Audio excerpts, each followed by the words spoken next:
Hello friends, welcome to funds basic series. दोस्तों, सेबी ने 2018 में फंड्स का कैटेगराइजेशन किया था। रीज़न ये था कि 40 से ज़्यादा एएमसीज थी, असेट मैनेजमेंट कंपनीज थी, और इनके 2000 से ज़्यादा स्कीम्स थी।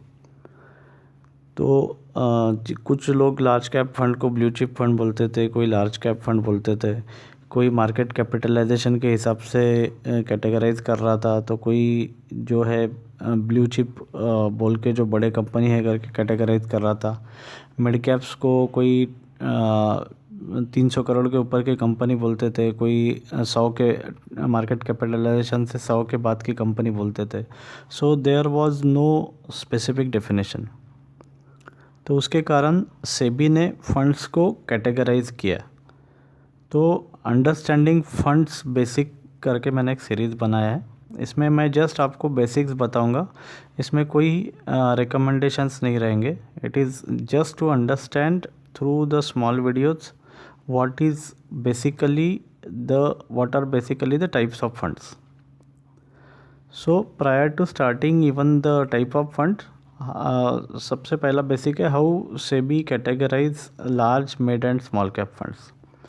तो दोस्तों, फुल मार्केट कैपिटलाइजेशन यानी कोई भी जो स्टॉक्स अगर जैसे बीएससी और एनएससी में लिस्टेड है तो उनका मार्केट में एक कैपिटलाइजेशन रहता है, जिसमें number of stocks listed in the market multiplied by the current value of the stock.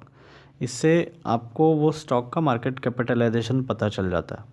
तो ऐसे स्टॉक्स को अगर आप मोस्ट वैल्यूड स्टॉक से लेके 1 to 1000 ऐसा लिस्ट कर दे और ऊपर से अगर आप देखना चालू करें तो आपको सबसे ऊपर में बड़े बड़े कंपनीज मिलेगी, फिर मीडियम साइज़ की मिलेगी और सबसे नीचे में छोटे साइज़ की कंपनीज मिलेगी।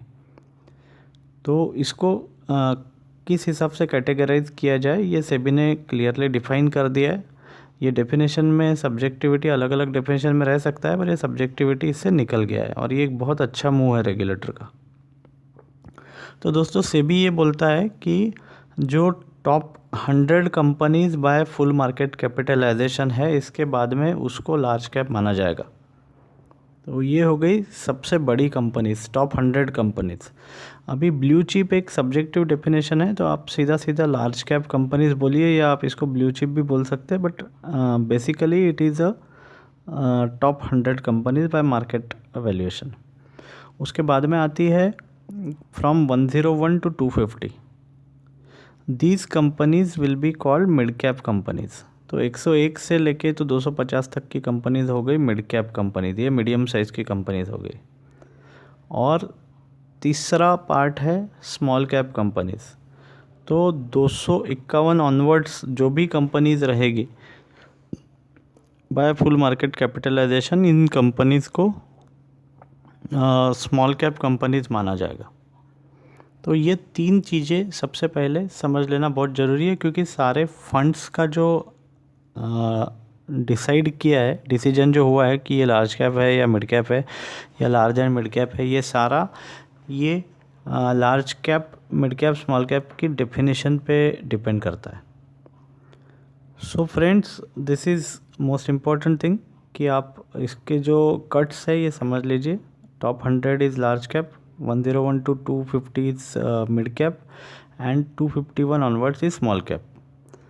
So this is my first video which help you to understand what are the basic type of funds. अभी आगे के वीडियोस में मैं आपको बताऊंगा कि 10 टाइप ऑफ जो इक्विटी फंड्स है वो कौन से है। This series is entirely as per the SEBI's new classification. Thank you friends.